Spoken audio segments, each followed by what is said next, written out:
Welcome back to Zxian the Ungawen, where we tackle life's most pressing issues, like why some humans woke up one day and said, I want to look like I could pull a plow.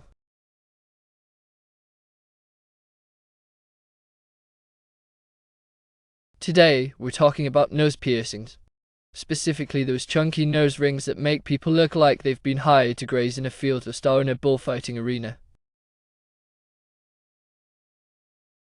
Let's be honest. Nose rings are just nature's way of saying, you're either a cow or a Toro.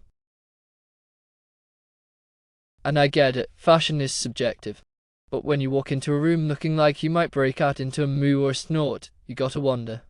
Are we pushing boundaries, or just grazing on bad decisions?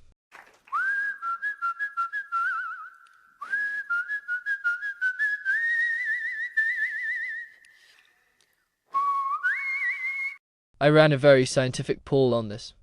By which I mean I asked my imaginary friends, and 98% agreed. Nose rings are confusing. Are you a human, or are you about to be tied to a fence post at a county fair? And the other 2%? Well, they were busy chasing red flags.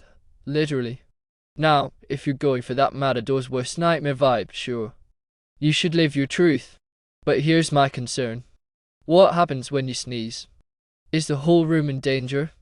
Will you accidentally hook yourself onto something? These are the questions society needs answers to.